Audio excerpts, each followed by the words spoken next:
તો ભરૂચમાં દૂધધારા ડેરીનું આ ચૂંટણીની મતદાન પ્રક્રિયા આજે વહેલી સવારના 9 વાગ્યાથી શરૂ થઈ ચૂકી છે।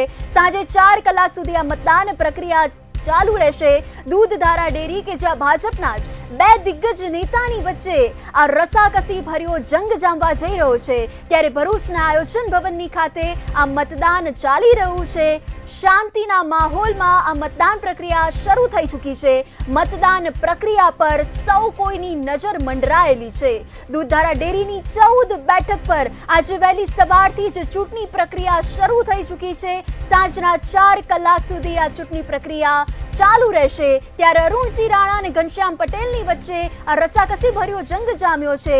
અરુણસિંહની વિકાસ પેનલના જિગ્નેશ પટેલે હાલ પ્રતિક્રિયા પણ આપી છે, ત્યારે આ મતદાન થઈ રહ્યું છે।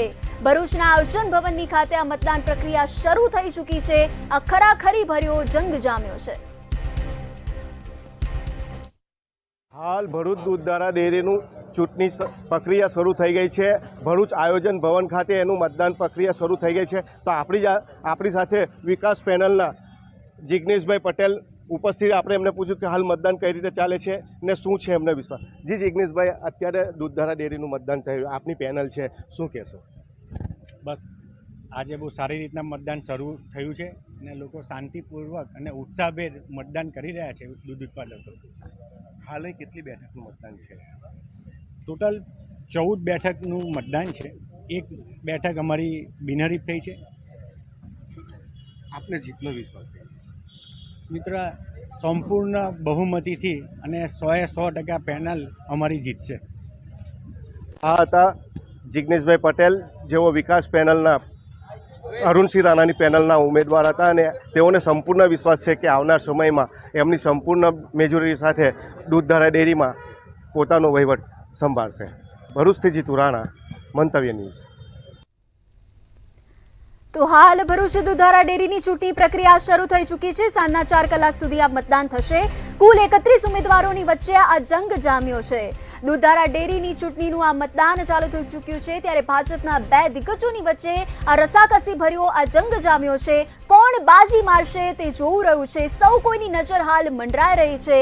296 દૂધ મંડળી કે જે 31 ઉમેદવારની વચ્ચે આ પ્રતિનિધિઓ પોતાનું મતદાન કરશે। સાંજના 4 કલાક સુધી આ મતદાન પ્રક્રિયા શરૂ છે। દૂધધારા ડેરીની 14 બેઠક પર આજે મતદાન પ્રક્રિયા વહેલી સવારથી જ શરૂ થઈ ચૂકી છે। ડેરીના ઇલેક્શન માટે રાજપીપળા ખાતે તથા જિલ્લા આયોજન કચેરી ભરૂચ ખાતે મતદાન મથકનું આયોજન કરવામાં આવ્યું છે, જેમાં 296 વોટર્સ છે અને 12 ઝોનમાં એક ઝોન બિનહરીફ તથા 11 ઝોનની ચૂંટણી તથા એક મહિલા અનામત માટે, 2 મહિલા અનામત માટે તથા એક આદિજાતિ ની સીટ માટે ચૂંટણીનું આયોજન થયું છે। ચૂંટણીની શરૂઆત થઈ ગઈ છે, બધા વોટર્સ આવી ગયા છે અને મતદાનની પ્રક્રિયા શાંતિપૂર્વક ચાલુ છે। આજ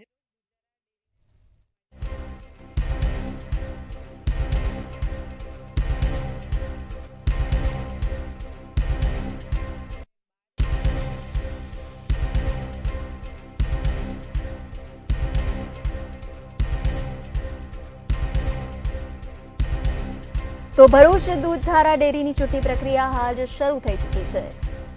ચુસ્ત બંદોબસ્તની સાથે દૂધધારા ડેરીમાં મતદાન પ્રક્રિયા સવારથી 9 વાગ્યાથી શરૂ થઈ ચૂકી છે। સાંજના 4 કલાક સુધી આ મતદાન પ્રક્રિયા રહેશે। ઉમેદવારોની જીતના દાવાની વચ્ચે કોના હાથમાં સુકાન? આ રસાકસી ભર્યો જંગ જામ્યો છે, ત્યારે કોણ બાજી મારશે તેના પર સૌ કોઈની નજર છે। ભાજપના જ બે નેતાઓની વચ્ચે આ રસાકસી ભર્યો જંગ જામ્યો છે। અપક્ષ ઉમેદવાર મહેશ વસાવાએ મતાધિકારનો ઉપયોગ કર્યો છે, ત્યારે આ મહત્વપૂર્ણ સમાચાર સામે આવી રહ્યા છે કે જ્યાં ચુસ્ત બંદોબસ્તની સાથે દૂધધારા ડેરીમાં મતદાન પ્રક્રિયા શરૂ થઈ ચૂકી છે, ત્યારે હાલ સમગ્ર ગુજરાતમાં આ ચર્ચાસ્પદ બનેલી દૂધધારાની ચૂંટણીમાં કોણ જીતની બાજી મારશે તેના પર સૌ કોઈની નજર છે। ખાસ તો આ ભરૂચ દૂધધારા ડેરીનું ઇલેક્શન હતું, એમાં 12 ઝોન છે અને 2 અનામત મહિલા છે, 1 ST અનામત છે અને આજે ઇલેક્શન છે 19ના રોજ અને એની અંદર માહોલ, તમે જે માહોલ કર્યો છે, અમારા અપક્ષ છે, અમે અમારા રોલર છે 4, 2 જિલ્લાની અંદર 1 મહિલા, એક હું એસટી તરીકે મહેશભાઈ છોટુભાઈ વસાવા અને બાકીના અમારા મહેન્દ્રસિંહ દેસાઈ આમોદ જંબુસરથી છે અને સાગબારાની અંદર પીડી વસાવા છે. એ અમારા 4 જીતવાના છે અને અમે 100% જીતવા. અમને અમારા મતદારો પર ભરોસો છે. અમે મતદારોમાં કેમ્પેન કર્યું છે અને મતદારોએ અમને વિશ્વાસ અને ખાતરી આપી છે, જેથી આ ડેરીની અમે રક્ષા કરી શકીએ. બાકીની જે પેનલો લડે છે એ પેનલો કહેવાનો મતલબ કે જે હોય તે બંને ભાજપની જ છે, પણ અમે અમારા પક્ષનું કામ કરીએ છીએ કે જેથી લોકોનું ભ્રષ્ટાચાર, લોકોને સારો ભાવ મળે, કે ભ્રષ્ટાચાર નહીં થાય અને નવી ડેરીઓ ખોલી શકીએ, સારા ભાવ અપાવી શકીએ, દૂધ ભાવ ફેરની અંદર જે વર્ષની માંગ છે એ કરાવી શકીએ.